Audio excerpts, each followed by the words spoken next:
Buenas noches. Buenas noches. Ok, está un poquito mejor. Un placer estar aquí con ustedes en esta oportunidad.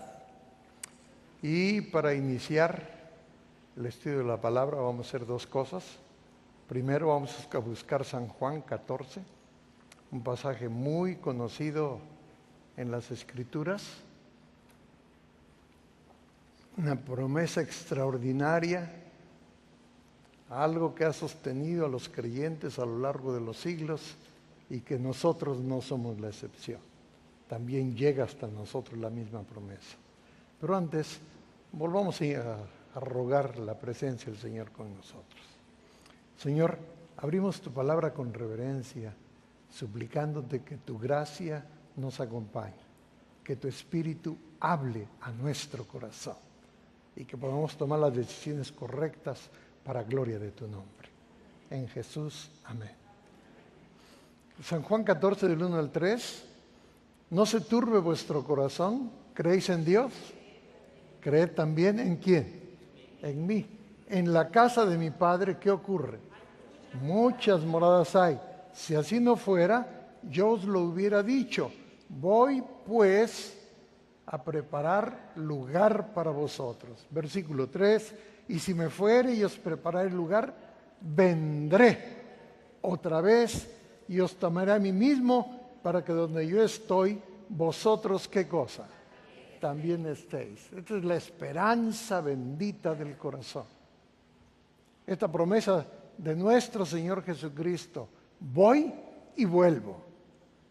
Voy, preparo y regreso para que se vayan conmigo y podamos vivir juntos por toda la eternidad. De paso, usted nunca debe olvidar que la razón de la segunda venida es el anhelo de Dios de poder tener nuestra compañía por los siglos de la eternidad. Ese es el plan de Dios. Ahora, Jesús aquí en este pasaje solo prometió: voy y vuelvo. Sin embargo, aparentemente pareciera no haber nada en cuanto a su segunda venida aquí, el cómo. Vamos a ir a Apocalipsis, el capítulo 1, por favor. Vamos a explicar algunos pasajes de la Biblia. Les voy a rogar que sean tan amables de ayudarme para mantenernos dentro de la programación del día. Y quiero que vean primero conmigo, cuando uno estudia el libro de Apocalipsis, que Elena White dice que es el libro para la época, que es el libro al cual debiéramos dedicar nuestra atención y nuestro estudio en preparación para la crisis final. Y uno empieza a leer el libro, nota cosas interesantes. Por ejemplo, dos cosas. En primer lugar, hay un sentido de urgencia. Lea conmigo, por favor, el versículo 3 del capítulo 1 de Apocalipsis. Bienaventurado el que lee y los que oyen las palabras de esta profecía y guardan las cosas en ella escritas. ¿Por qué razón? Porque el tiempo que pasa está cerca. Ahora, juntamente con esta cercanía del tiempo, realmente a mí me da la impresión, en base a todo lo que he estudiado, que cuando Jesús dice el tiempo está cerca, no está más que refiriéndose a la promesa hecha que vimos en San Juan 14. Y aquí, en el versículo 7, Jesús empieza a hablarnos a través del mensaje de Apocalipsis de la forma como va a venir. Vamos a leer, por favor, el versículo 7, si son tan amables. ¿Qué dice el versículo 7? He aquí que viene con las nubes. ¿Y cuántos le verán? Todo ojo le verá, y los que le traspasaron, y todos los linajes de la tierra harán lamentación por él, sí, así sea. ¿Qué más? Amén. Ahora, veamos por favor este asunto que es muy importante. Jesús dice que va a venir de tal manera que no será un evento escondido. No será un evento desapercibido. Ustedes saben que hoy en día las grandes cadenas de televisión se pelean, buscan quién es la primera que da las noticias de un evento relevante. Y este sin lugar a dudas lo será, y también será universal. Y dice aquí que todo ojo le verá. Vamos ahora al capítulo 22 del mismo libro. Y usted note, el libro empieza con un sentido de urgencia. He aquí que viene con las nubes y nos dice que Jesús viene y que viene de manera que todo mundo lo pueda contemplar, no de manera invisible, no de manera desapercibida, no de manera callada, sino que todo el mundo lo vea. Y además de este asunto, vamos a leer ahora el versículo 6 del capítulo 22. Nótese la forma como concluye el libro, el pináculo del mensaje apocalíptico. Y me dijo, estas palabras son fieles y verdaderas. El Señor, el Dios de los espíritus de los profetas, ha enviado su ángel para mostrar a sus siervos, ¿qué cosas? Las cosas que deben suceder, ¿cuándo? Pronto. Nuevamente, usted nota, el libro empieza con un sentido de urgencia y concluye de la misma manera. Pero, ¿por qué razón la urgencia? Versículo 7, por favor. ¿Qué dice el versículo 7? He aquí, vengo ¿qué? Pronto. Jesús es bastante claro. He aquí que vengo, ¿cómo? Pronto. Versículo 10, nótese otra vez el sentido de urgencia. Y me dijo, no sigue las palabras del versículo de este libro, porque el tiempo está, ¿qué cosa? Está cerca. Ahora vamos a los versículos 17 y 20, por favor. Y el espíritu y la esposa dicen, ¿qué cosa? Ven. Y el que oye diga, ¿qué? Y el que tiene, ¿qué? Sed, venga. Y el que quiera tome del agua de la vida. ¿A qué precio? Gratuitamente. Dios ofrece la bendición de la salvación y la vida eterna de manera gratuita. Ahora, me encanta cómo concluye el libro de Apocalipsis. Versículo 20, por favor. Nótese, por favor. El que da testimonio de estas cosas, dice, ciertamente, o sea, no hay duda, es un hecho. Ciertamente vengo, ¿de qué manera? En breve. Amén, dice San Juan, sí, ven, Señor Jesús. Porque la promesa de Jesús de su pronto retorno es el anhelo del corazón que espera encontrarse con Dios muy pronto. Ahora, no quisiera que tomáramos un concepto equivocado de que fuimos primero al libro de Apocalipsis, lo hicimos a propósito, de que Jesús nunca mencionó cómo vendría en su venida, de ninguna manera. Jesús lo hizo. Voy a rogarles que sean tan amables de ir conmigo a Mateo 24. San Mateo 24, como todos sabemos, es el sermón profético, como se le conoce más comúnmente. Y quiero que notemos que los discípulos, esto empieza con un cuestionamiento, con una interrogación. ¿Qué dice el versículo 3? Dice que los discípulos se le acercaron aparte diciendo, ¿qué cosa? Dinos, ¿cuándo serán qué? Estas cosas y qué mal. ¿Y qué señal habrá de tu venida y de qué? Y del fin del siglo. Ahora me llama la atención, observemos por favor, que en lugar de Jesús empezar a describir sucesos, hablar de problemas, mencionar señales, Jesús hace una declaración sumamente interesante. Versículo 4, por favor. Y que ahora vamos a entender mejor con el resto del tema. Respondiendo Jesús les dijo, ¿qué cosa? Mirad que nadie, ¿qué cosa? De hecho, el capítulo 24 de Mateo contiene 6 veces, como si fuera una existencia, como un estribillo, como una alerta, diciendo, cuidado con el engaño, una y otra vez. Y uno se pregunta, ¿por qué Jesús, antes de entrar con otros asuntos, hablo del engaño. Versículo 23, por favor. Nótese lo que Jesús está diciendo. Y ahora vamos a entender mejor. Entonces, si alguno os dijere, ¿qué cosa? Mirad, aquí está ¿quién? El Cristo. O mirad, allí está. ¿Qué dijo Jesús? Por favor, ¿qué dijo Jesús? No les crean. No les crean. Lean la Biblia. Vayan a la palabra. La palabra tiene la verdad. La palabra tiene la autoridad y la información necesaria para la salvación de sus hijos. Ahora, ¿cuál es la razón de que Jesús insistiera con tanto énfasis en Mateo 24, al menos 6 veces, de manera explícita o implícita, cuidado con el engaño? Bueno, porque ¿quién es el originador del engaño? Satanás. ¿Recuerdan ustedes qué dice Apocalipsis 12:9? ¿Recuerdan? A ver si me pueden ayudar a repetirlo. ¿Qué dice Apocalipsis 12:9? Y fue lanzado afuera, ¿quién? Aquel dragón, la serpiente ¿qué? Antigua, que se llama ¿cómo? Diablo y Satanás, el cual, ¿cuál es su especialidad? Engaña ¿a cuántas personas?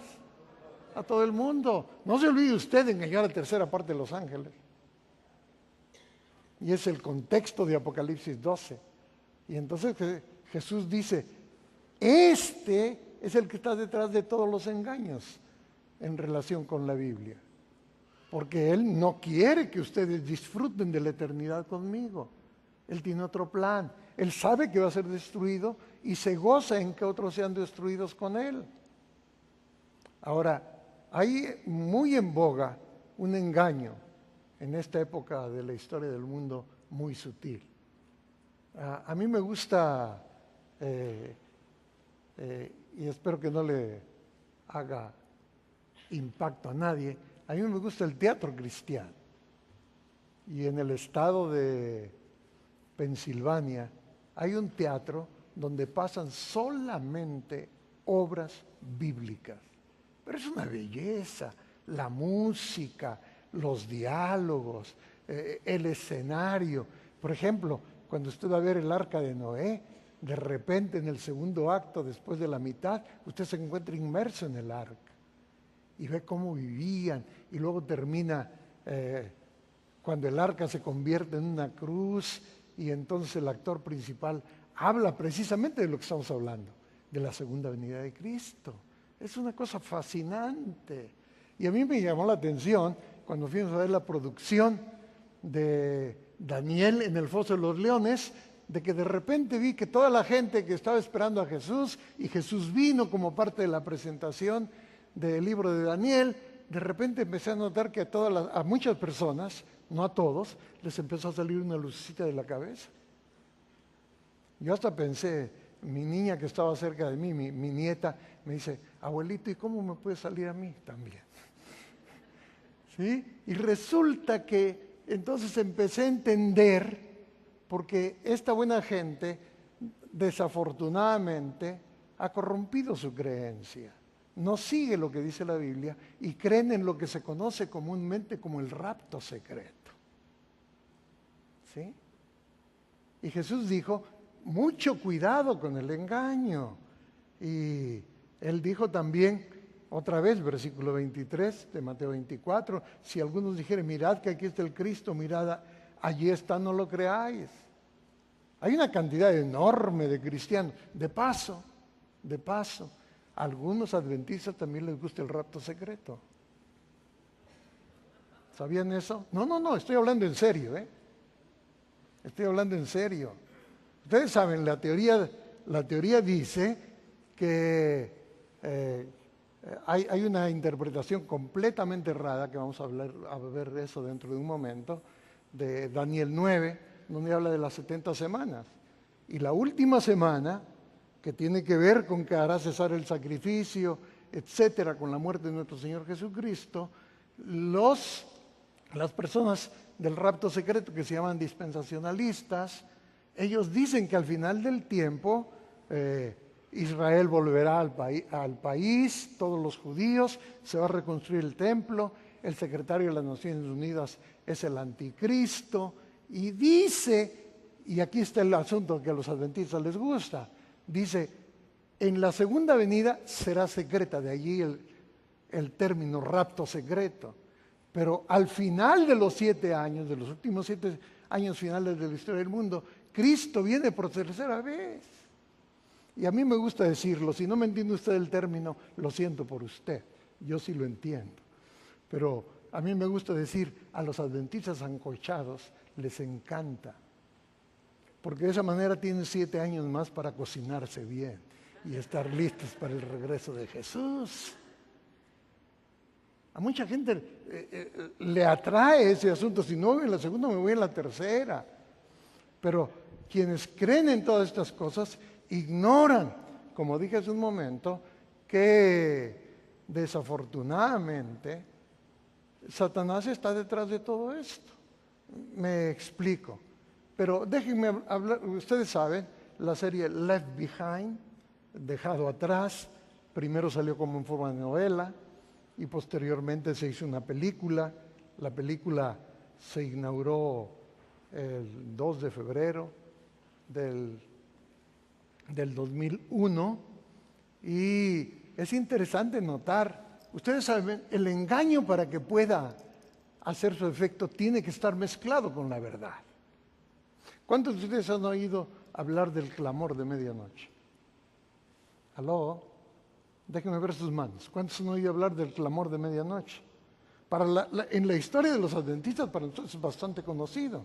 De hecho, en la década de 1840 fuimos conocidos como el movimiento del clamor de medianoche.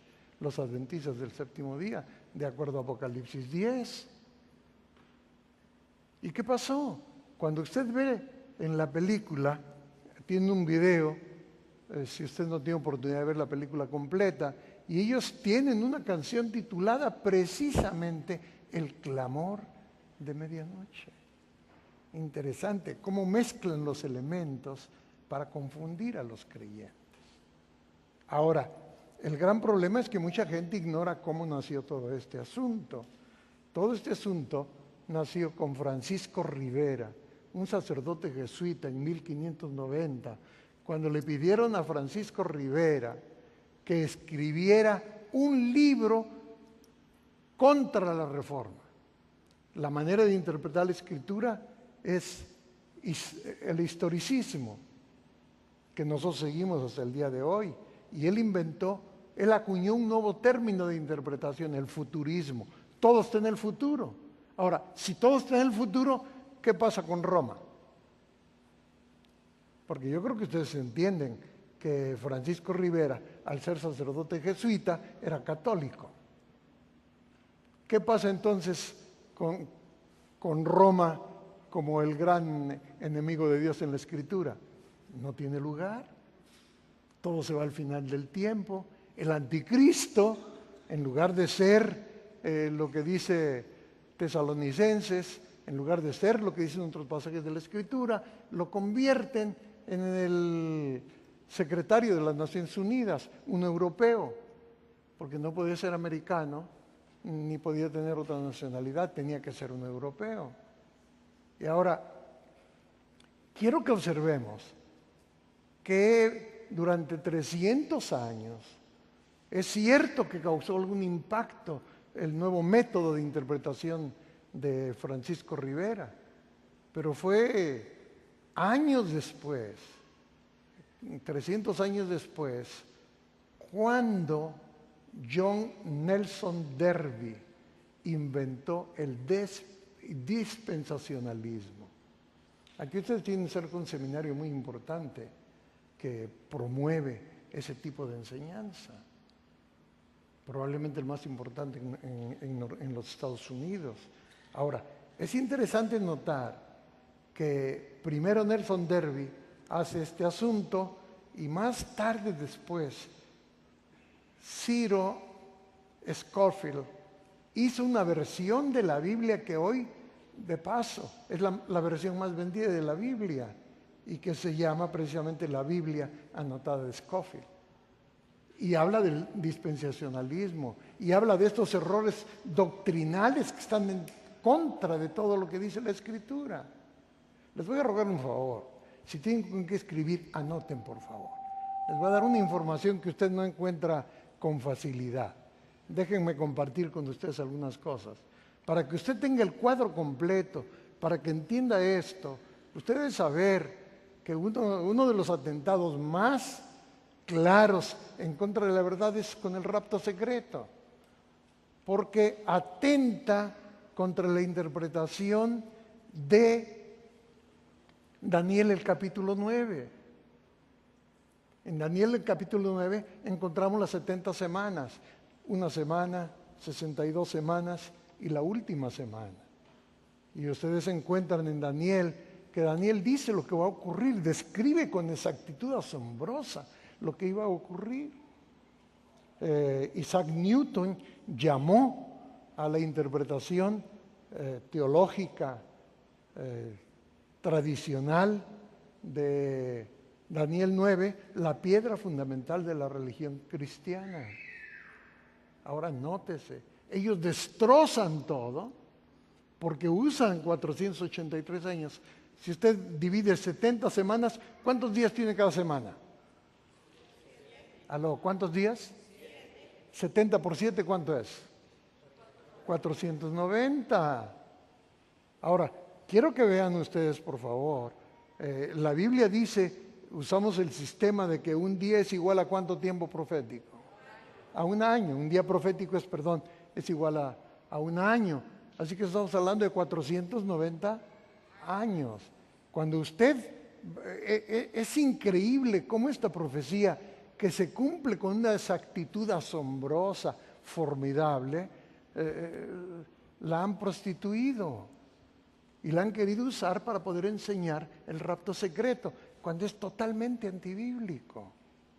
Por ejemplo, ustedes saber que estas 70 semanas empezaron en el año 537 a.C. y terminan en el año 34 con el apedreamiento de Esteban. ¿Ustedes se acuerdan que Esteban fue apedreado? ¿Recuerdan que Pablo estaba allí presenciando el apedreamiento? Y el tiempo de oportunidad, estos 490 años, Dios se los dio al pueblo judío como un tiempo de oportunidad. Y lo perdieron con este acto vergonzoso de apedreamiento de Esteban. Ahora, hay algunos elementos de la profecía que son importantes.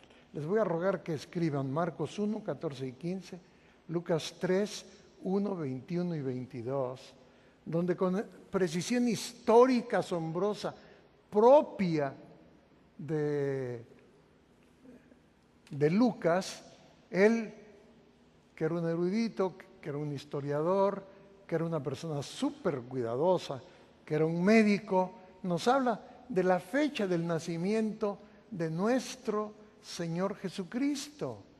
Y Él nos muestra ahí en estos pasajes que les acabo de citar, que en el año 27 Jesús nacería.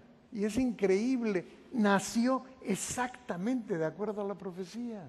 Y la profecía terminó en el año 34, los 490 años, cuando usted hace las matemáticas de la manera como les acabo de mencionar. Ahora, lo interesante que esta profecía, si usted quiere notar Hechos 10:38, el bautismo de Jesús se menciona en el año 27, en los pasajes que les acabo de leer, dice que Jesús fue ungido, y más tarde los apóstoles, en el libro de los Hechos, en el capítulo 10 y el versículo 38, dice, Jesús fue ungido por Dios. O sea, tal como lo dice Daniel 9, y se ungirán al Santo de los Santos, a nuestro Señor Jesucristo. Y dice que se quitará el sacrificio, pero confirmará el pacto a muchos también, ahí en Daniel 9, del 24 al 27. Estoy tratando de ir a prisa por razón del tiempo, espero que ustedes lo entiendan. Y es interesante notar, por ejemplo, en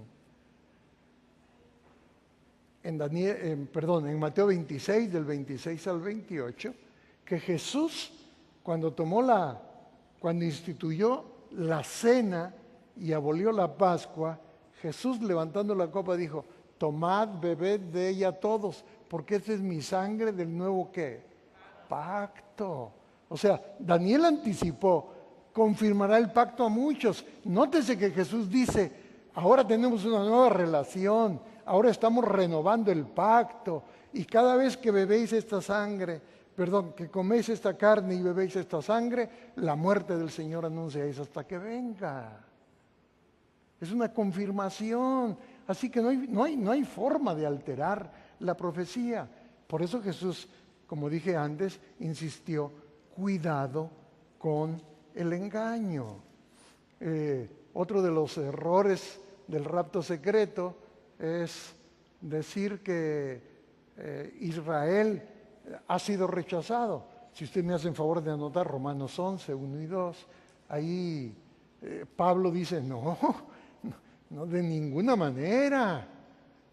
La oportunidad es también para ellos. Pero entonces Pablo le da una nueva dimensión al Israel profético, a gente como usted y yo, que tenemos la esperanza, que tenemos el mensaje del pronto retorno de nuestro Señor Jesucristo. ¿Qué pasó?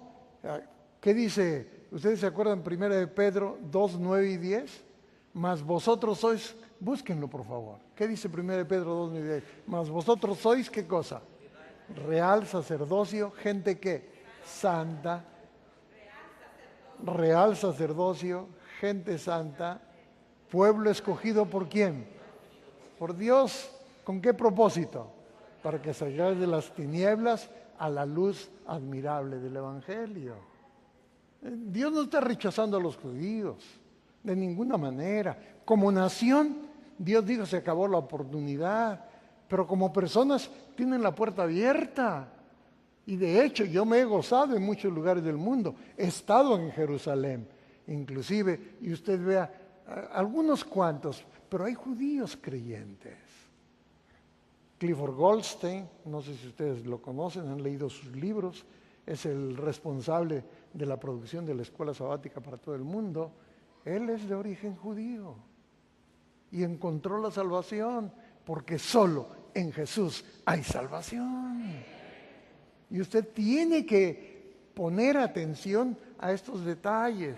Usted vea, aquí se habla de un pueblo especial, lo mismo dice Gálatas 3, 26 y 27, y lo mismo en Gálatas 6, 14 al 16. Así que no hay tal cosa que Israel va a agarrar un papel preponderante, no hay tal cosa. La Biblia es muy clara: habrá gente de toda tribu, lengua, pueblo y nación. Todos formamos el pueblo de Dios y tendremos la alegría de esperarlo y vivir con Él por la eternidad. Pero creo que ha sido suficiente para esta noche en cuanto al rapto secreto, porque no sé que alguien vaya a salir convencido de aquí acerca de eso, que esa no es mi intención. Vamos a ir por favor ahora a Mateo, si son tan amables. Volvemos al asunto de cómo será su venida. ¿Cómo será? Jesús dijo que era necesario tener cuidado, porque juntamente con su venida, Satanás iba a tratar de engañar al mundo entero. Vamos a ir a Mateo 24, por favor, al versículo 30. Quiero que lean conmigo lo que dice. ¿Cómo vendrá Jesús? ¿Cómo se manifestará? ¿Qué tipo de evento será? ¿Será unos pocos? ¿Pasará desapercibido como en su nacimiento? ¿Qué ocurrirá? ¿Qué dice el versículo 30? Entonces aparecerá la señal del Hijo del Hombre. ¿Dónde? En el cielo. ¿Dónde? Y cuando usted ve algo en el cielo, ¿cuántos lo ven? ¿Todos? Que es lo mismo que leímos en Apocalipsis 1:7. Todo ojo le verá. Y entonces lamentarán todas las tribus de la tierra. ¿Y qué cosa? ¿Qué pasará? Y verán al Hijo del Hombre viniendo sobre las nubes del cielo con poder. ¿Y qué más?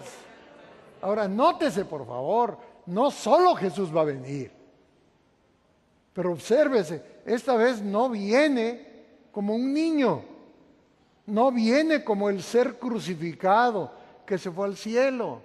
Jesús viene como Rey de Reyes y Señor de Señores. De hecho, a mí me encanta Apocalipsis 19. ¿Quieren ir conmigo? Volvemos ahora a Mateo 24.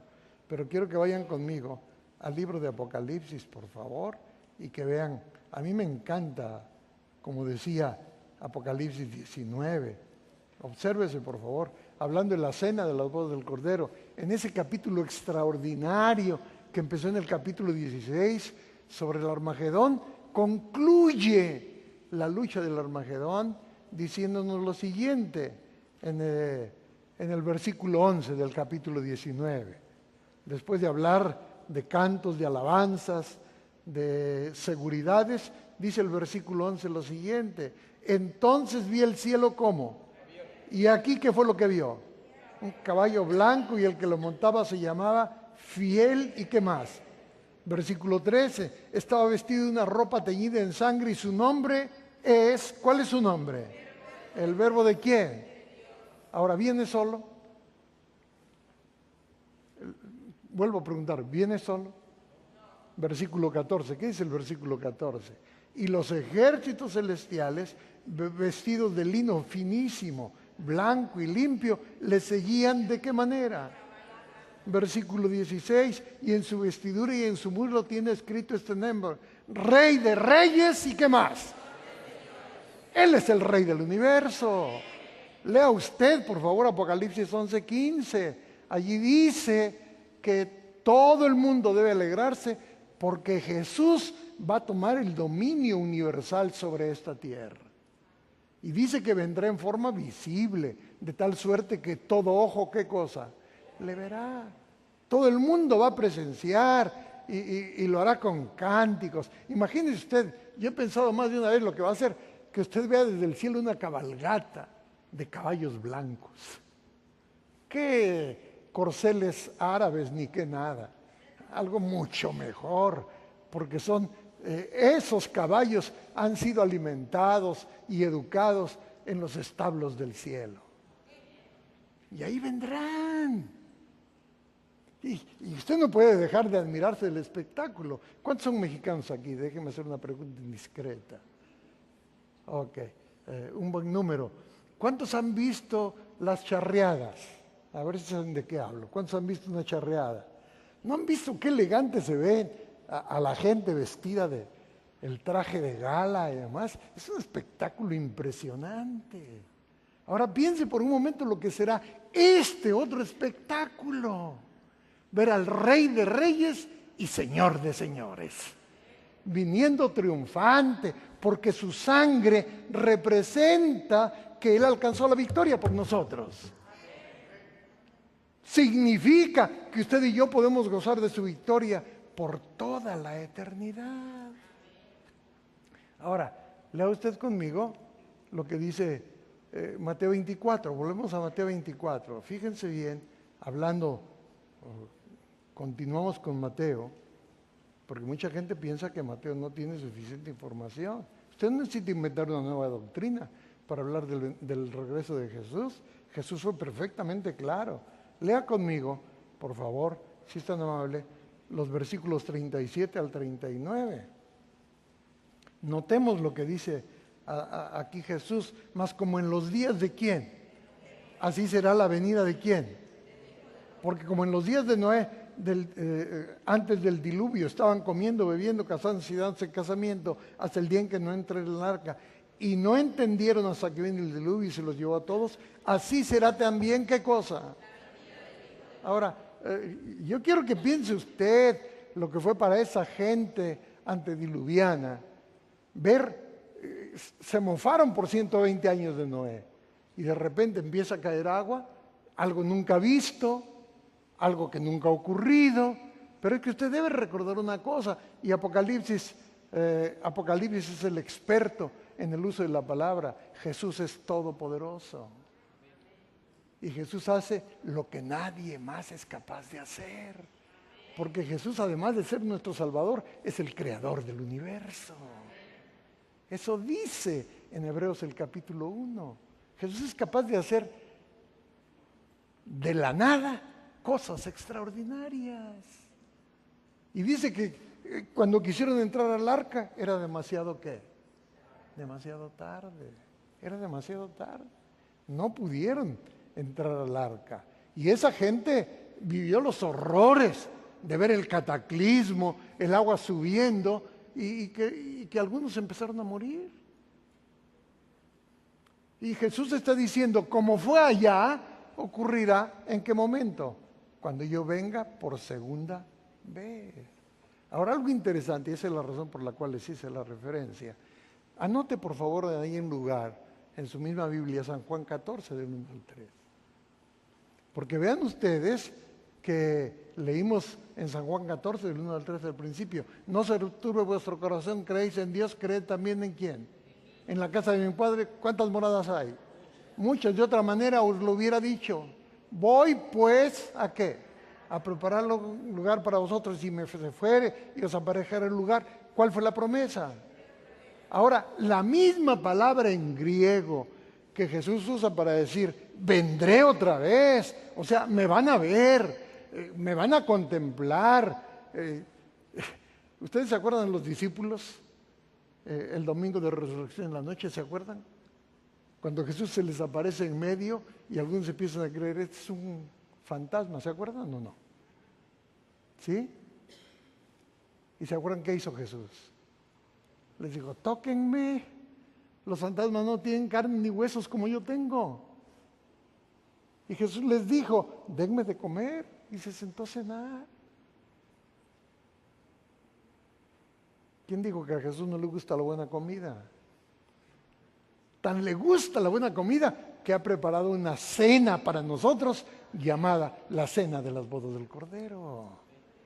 Y donde tú y yo estamos invitados, donde tú y yo tenemos un lugar reservado, con nuestro nombre escrito, para que podamos disfrutar de su compañía y de su invitación por toda la eternidad. Ahora, quiero que vean ustedes conmigo, o sea, Jesús viene. Lean conmigo, rápido, Hechos 1:11, por favor. Hechos 1:11. Vamos a leer Hechos 1:11, por favor. Así súper rápido. ¿Qué dice Hechos 1:11? Los cuales también le dijeron, varones galileos, ¿por qué estáis mirando al cielo? ¿Ustedes recuerdan?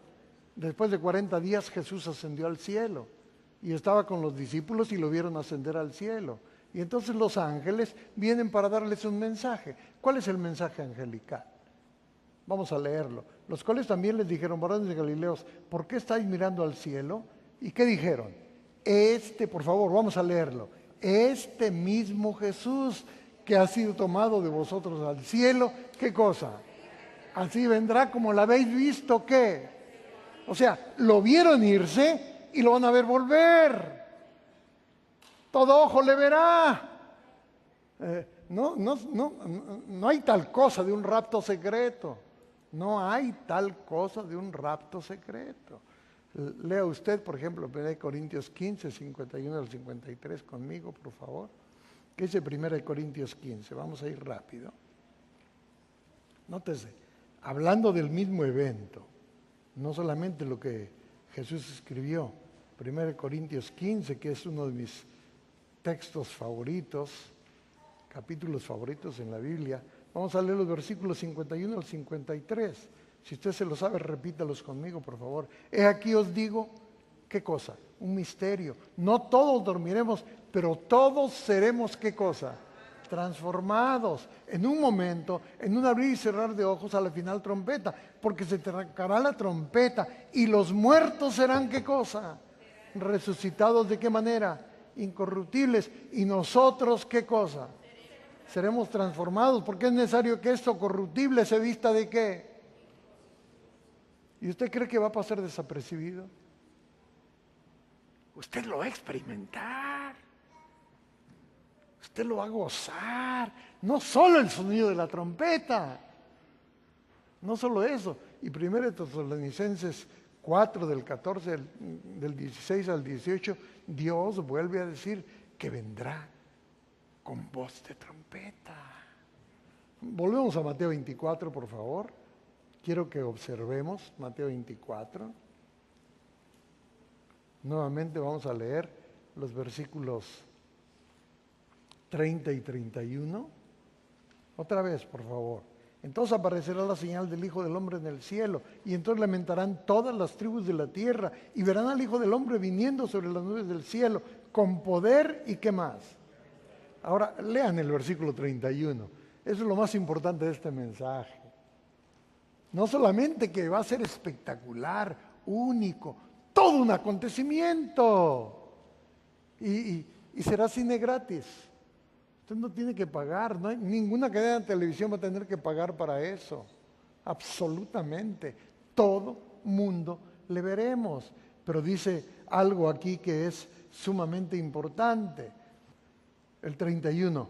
Y enviará a sus ángeles, ¿de qué manera?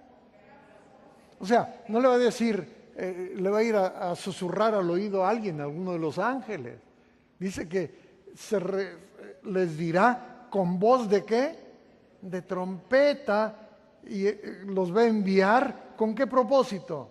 Y juntarán a sus escogidos de los cuatro vientos, desde un extremo del cielo, ¿hasta dónde?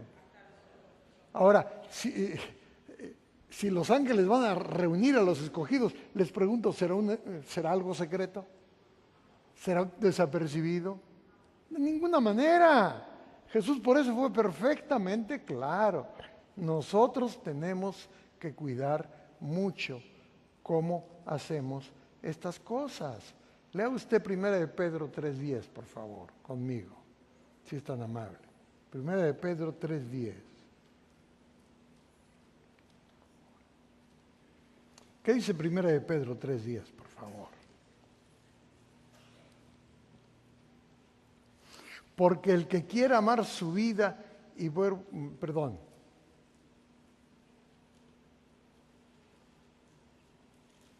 es 2 Pedro, discúlpenme, mi error, no el de ustedes. 2 Pedro 3:9. ¿Qué dice 2 Pedro 3:9? Disculpen. El Señor no retarda su promesa, según algunos la tienen con tardanza, sino que es paciente con nosotros, no queriendo que ninguno perezca, sino ¿qué cosa? Sino que todos procedan ¿a qué? Les hago una pregunta que puede resultar ociosa. ¿Quería Jesús que nos salváramos todos? ¿Aló? ¿Quería Jesús, sí o no? ¿Cuántos están felices de que Jesús quiere que yo me salve? ¿Cuántos? Alabado sea su nombre. O sea, Jesús quiere que la salvación sea un ofrecimiento universal, sea un disfrute para todas las personas, independientemente de la situación y las circunstancias en las cuales se encuentra. La salvación es posible gracias a todo. Gracias a su sangre está abierta para todos. Pero versículo 10, que era lo que me interesaba. ¿Qué dice el versículo 10? Pero el Señor vendrá ¿de qué manera? Como ladrón, ¿en qué? En la noche. ¿Cómo sabe usted que lo están robando? ¿Aló? ¿Nunca lo han robado? Bueno, parece que Texas es más seguro de lo que yo creía. Pastor Canales, a lo mejor me vengo a vivir aquí para estar en Texas con ustedes. Pero quiero que observemos. Usted se da cuenta que hay un ladrón de dos maneras, por los estragos después de que todo pasó o por los ruidos. Ahora me llama la atención que Jesús aquí se está refiriendo a la segunda acepción del asunto. Lean conmigo otra vez el versículo 10. Pero el día del Señor vendrá como ladrón en la noche, en el cual los cielos, ¿qué cosa? Pasarán con gran estruendo y los elementos ardiendo serán deshechos y la tierra y las obras que hay en ella serán ¿qué cosa? ¿Cuántos de ustedes han visto, aunque sea en la televisión, un incendio? No sé cuántos han estado cerca de un incendio, pero el calor se siente. Ahora quiero que notemos, dice que cuando Jesús venga, todo será destruido. O sea, Jesús no va a venir de manera secreta. Jesús viene porque quiere que disfrutemos su venida. Piense usted lo que va a hacer, escuchar a los ángeles del cielo, a los coros angelicales. Ustedes saben, tengo que hacerles una confesión. Yo solo canto en el baño, en la regadera, en la ducha. Pero cuando Cristo venga, y esto mortal sea vestido de inmortalidad, y esto corrupto de incorrupción, y la voz de trompeta suene, diciendo, despertaos, despertaos, despertaos, los que dormís en el polvo, y los muertos en Cristo resucitarán primero. Yo seré parte del coro por los siglos de los siglos. Te pregunto, ¿quieres tú ser? Ahora entiendes por qué Jesús dijo, cuidado con el engaño, Mateo 24:4. Y lo repitió una y otra vez, cuidado con el engaño. Hace unos años atrás, para ser exactos, en diciembre de 1999, me operaron de este pie. Se me quebró, me quedó así, flácido como nada. Y entonces resulta que yo leí que en Tampa, en ese mismo año, había ocurrido que metieron a 2 pacientes al quirófano, uno para que le cortaran la pierna porque tenía gangrena, y el otro para que le hicieran un asunto de las amígdalas. Y resulta que a uno le sacaron, al de la gangrena le sacaron las amígdalas, y a la chica que estaba bien le cortaron la pierna. Entonces cuando me iban a llevar para operar y ponerme los clavos en el pie y poder caminar y estar bien, cuando ya estaba yo así medio mareado por la anestesia, le digo a la chica, ¿qué pierna es? No se preocupe, señor, los doctores saben. No, los doctores no saben, usted sí. Póngame un letrerote aquí con el plumón que diga, porque yo no quiero engaños, no quiero que después me digan, lo sentimos, nos equivocamos. Jesús está diciendo que la salvación es tan importante, el disfrutar de su eternidad es tan importante para nosotros que no podemos permitir el engaño. Les pregunto, ¿cuántos quisiéramos en esta noche pedirle a Jesús, Señor, líbrame del engaño? Amén. Señor, manténme firme. Quiero estar de pie y poder decir, como dice Isaías 25:9, he aquí mi Dios, lo esperé, me gozaré y alegraré en su salvación. ¿Cuántos quisieran tener esta experiencia cuando Cristo venga? Déjenme ver sus manos. ¿Cuántos quisieran consagrarse al Señor esta noche y reafirmar su deseo de seguir en sus caminos y de evitar el error a toda costa? De hecho, Elena de White, al final del libro El conflicto de los siglos, dice que Satanás se va a hacer pasar por Jesús. Y ella dice que la única manera de que usted pueda resistir el engaño es que esté atento a la palabra. No a lo que otros dicen, a la palabra, porque la palabra tiene la verdad. Vamos a orar, por favor, si son tan amables. Nuestro Dios y nuestro Padre, alabado sea tu nombre. Te agradecemos por la enseñanza de tu palabra, donde no solamente nos has prevenido acerca del engaño, sino nos has dicho con ribetes inconfundibles cómo será tu venida. Ayúdanos a prepararnos para el evento y permite que cuando vengas podamos disfrutar tu compañía por toda la eternidad. En Jesús, amén. Amén.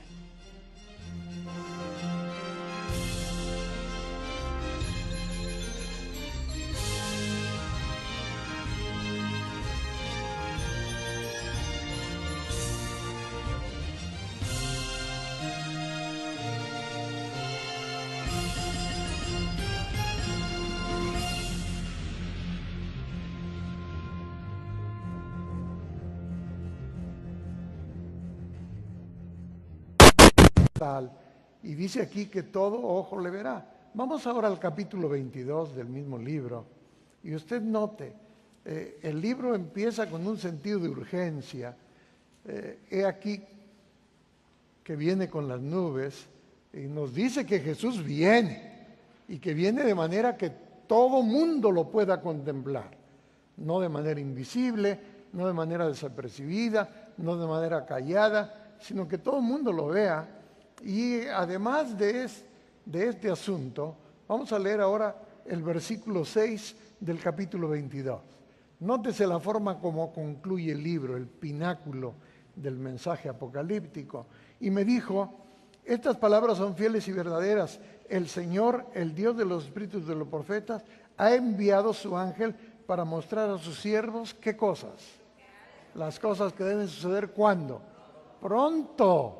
Nuevamente, usted nota, el libro empieza con un sentido de urgencia y concluye de la misma manera. Pero ¿Por qué razón la urgencia? Versículo 7, por favor. ¿Qué dice el versículo 7? He aquí, vengo ¿qué?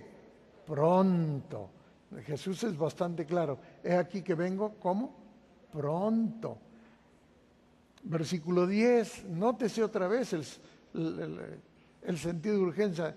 Y me dijo, no sigue las palabras del versículo de este libro, porque el tiempo está, ¿qué cosa? Está cerca. Ahora vamos a los versículos 17 y 20, por favor. Y el espíritu y la esposa dicen, ¿qué cosa? Ven. Y el que oye diga, ¿qué? Y el que tiene, ¿qué? Sed, venga. Y el que quiera tome del agua de la vida. ¿A qué precio? Gratuitamente. Dios ofrece la bendición de la salvación y la vida eterna de manera gratuita. Ahora, me encanta cómo concluye el libro de Apocalipsis. Versículo 20, por favor. Nótese, por favor. El que da testimonio de estas cosas, dice, ciertamente, o sea, no hay duda, es un hecho. Ciertamente vengo, ¿de qué manera? En breve. Amén, dice San Juan, sí, ven, Señor Jesús. Porque la promesa de Jesús de su pronto retorno es el anhelo del corazón que espera encontrarse con Dios muy pronto.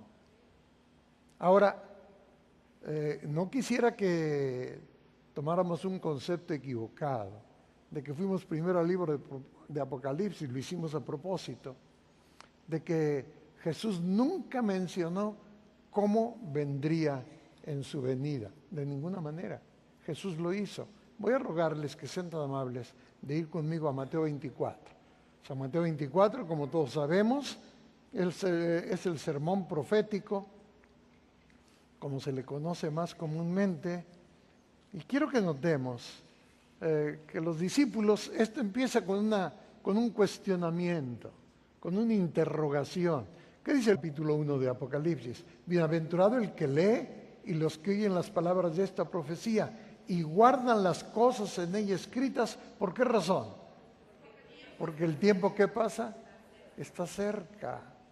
Ahora, juntamente con esta cercanía del tiempo, realmente a mí me da la impresión, en base a todo lo que he estudiado, que cuando Jesús dice el tiempo está cerca, no está más que refiriéndose a la promesa hecha que vimos en San Juan 14.